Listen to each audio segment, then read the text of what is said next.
Well. If, by the way, you usually follow my instruction, or rather follow what I post on my YouTube channel, that is about investments, be it either bills, bonds, MMF, and what have you. Let's say you are into a money market fund, of which I highly advocate you guys to get into. It's like, anyway, I'm gonna give you a hint why I usually advocate for money market fund at the end of this video. So stay put. Anyway, if you've invested in a money market fund, probably you are just logging into your portfolio and you'll be like, oh wow, the interest rate is actually going down and down and down. And you're like, oh, what's going on? I mean, should I quit? I mean, should I let it stay there and what have you? Hey, listen, I'm here to answer all those questions. I'm actually getting some DMs and people asking me, hey Joseph, have you seen how this week has actually performed? You know, for example, I'm making this video on Tuesday. Literally means like the last week. MMF rates usually changes each and every week, each and every time. Actually, it's daily thing. It changes each and every time to reflect the performance of the capital markets, financial markets, and what have you, and also the economy at large. So, well, people asking me, hey, what's going on, Joseph? Why is the rates going down? What should we do? Should we hang in there? Should we quit? Should we change to a different investment and what have you? And here I am to answer that question. And what exactly is going on? Anyway, don't forget to hit that like button. This is that channel that will be updating you. By the way, before I even say anything, have you realized that nowadays the mainstream media, they have changed the way they're behaving? Nowadays they just report politics only. Politics, a little bit of sports politics. Nobody's talking about the finance, the financial world. I remember back when I was young, we used to have the news, the sports. No, we used to have the news, the business news, and then the sports. Nowadays the business news is being given like, I don't know, 2 minutes or something of sort.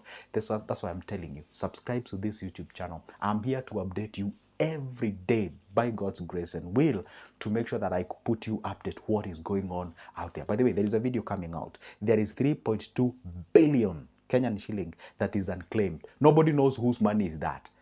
Probably you have an auntie, an uncle, or whatever, a relative who actually passed away and they left some money in their M-Pesas and what.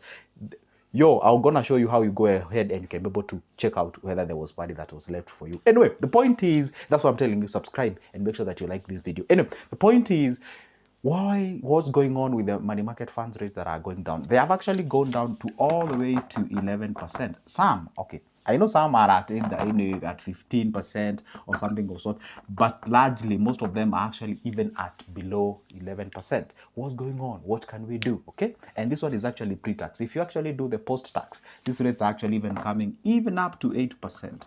And of course, it's worrying to most of the people who are investing. Now, what's going on?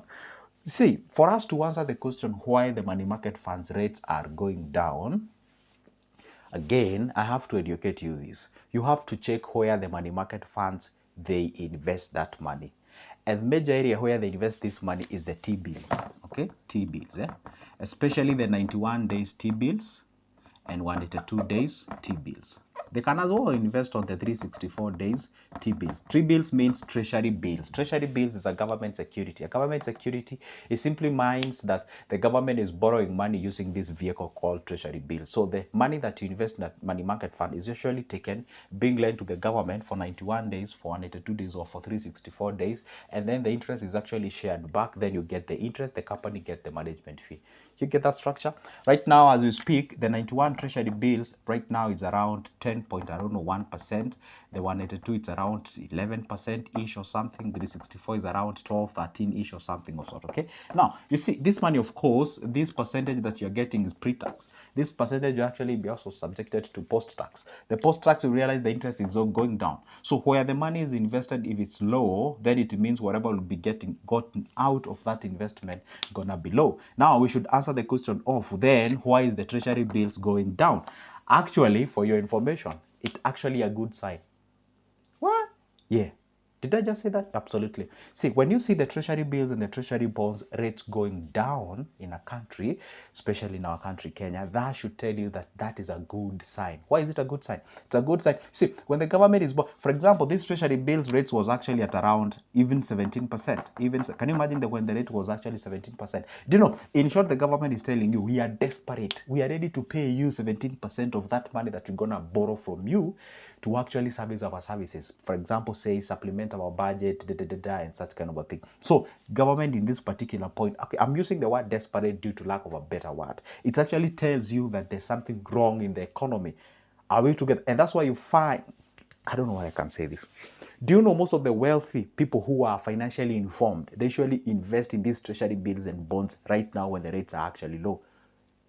Huh? Why? Because it shows the stability in the economy.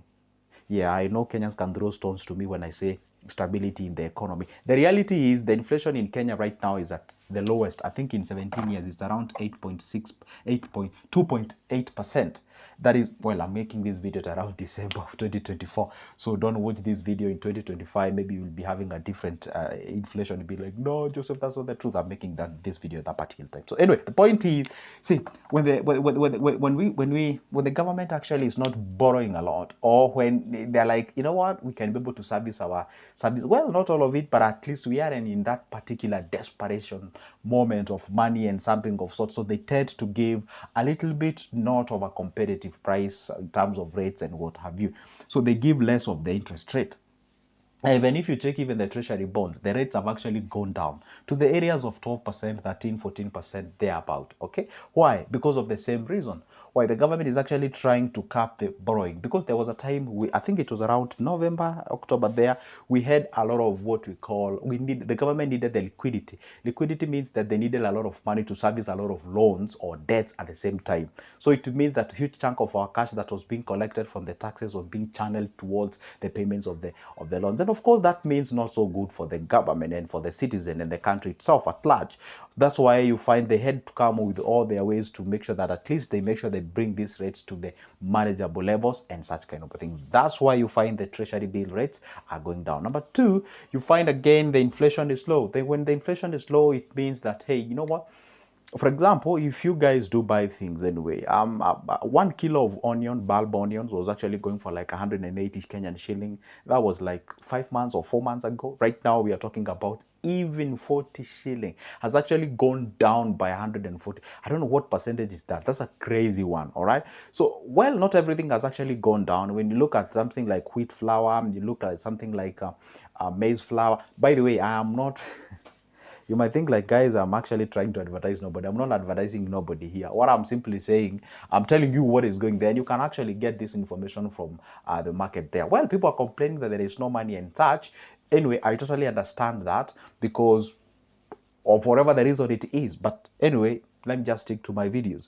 The bills and the bonds rates are going down. In the inflation is actually going down. You look at the stability of the dollar against the Kenyan shilling, or the stability of the Kenyan shilling against the dollar. It's actually at a relative quite of a stable area. It's actually sort of, it's actually been sort of like bound at the areas of 129, to $1. You need 129 units of Kenyan shillings to actually purchase a single dollar.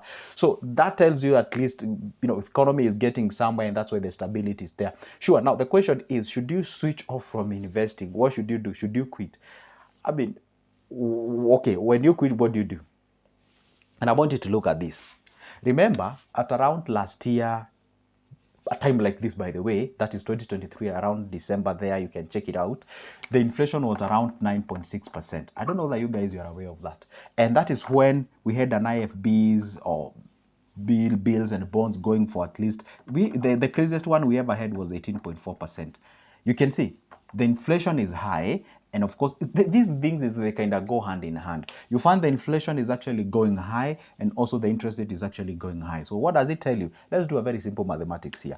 The inflation was at 9.6%, the interest rate was around 18.4%. So if you were to take 18.4% minus 0.96%, so you realize we are getting like roughly say 9% there, or 8.9% around there. I didn't do the actual mathematics. You can actually subdivide that, or rather subtract that and see. So we're actually getting a real interest of 8.9%. Why am I even doing this mathematics? See, when you invest, whatever you get as an interest has to be subjected to the current inflation to actually see literally what you've actually gained. Now, people are gaining around 8.9%. Right now, the inflation is around 2.8%, and you realize that the interest rate is around 12%, let's say 12 as an average. And then let's say the inflation is roughly 3%. So if you were to take 12% minus 3%, we're ending up with the same rate of 9%. So it's like an NGO. NGO means like nothing has changed, like the status quo, nothing going on. It's like status quo has actually remained. So when you say you want to invest and the inflation is low, when the inflation is low, and I'm not saying these are not like directly proportional or inversely proportional, that when the inflation goes low means that the interest has to go low. No, at times you find the inflation is going high and the interest is going low. I mean, you can find that such cases of combination. Can you imagine if the inflation is at 9.6 and the interest is at 11? I mean, seriously, you are working for a whole 1% in an year.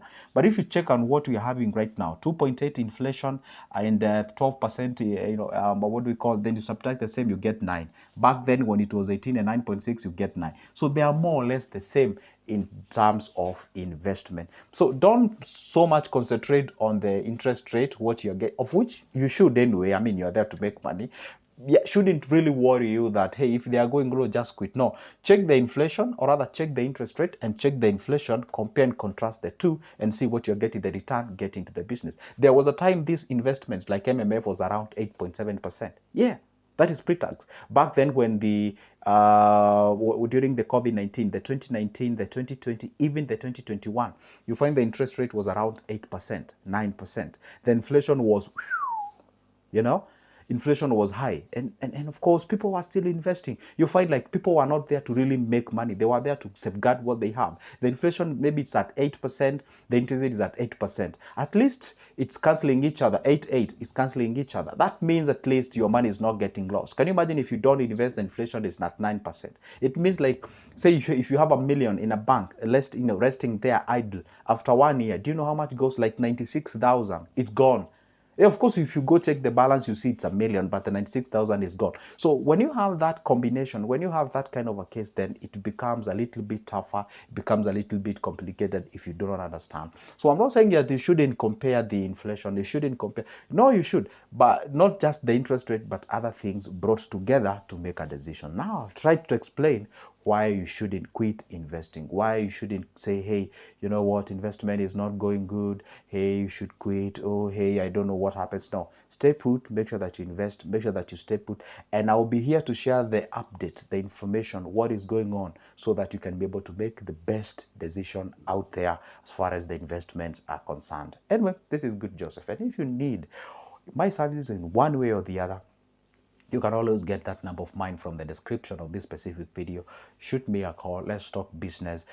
We can be able to talk 1, 2, 3 on areas where you can be able to invest. As I finish, by the way, is there other areas that you can get more bigger returns compared to the MMF right now? Well, whatever we get from the government bonds, they actually sort of lay the benchmark where all other investments will go. That's a reality. Perhaps maybe when we have low inflation, maybe by the way, it's quite funny. You might actually realize that the percentage yield in the companies, as far as the stocks are concerned, can actually go high. So you're likely even to get more money if you invest your money into, say, stocks or shares or equities, depends on how you call them. And I'm not saying ultimately that is the right thing. No, what we do is to check out how the companies are performing. For example, I was looking at how the companies were performing in this particular year, for a fiscal year. As others were registering 20% increment in terms of their profits, others were registering, say, 15, 12, 13, whatever. So when you look at what the companies or how the companies are performing, then you can be able to make a decision. I can go the bills way, I can go the MMF way, I can go the stocks way. Either way, just have the combination of all of them, because those different things are subjected different to the economic pressure. That is it, guys. Well, we can never finish everything in a single video. That's why stay subscribed and watch the next one. God willing, see you in the next one.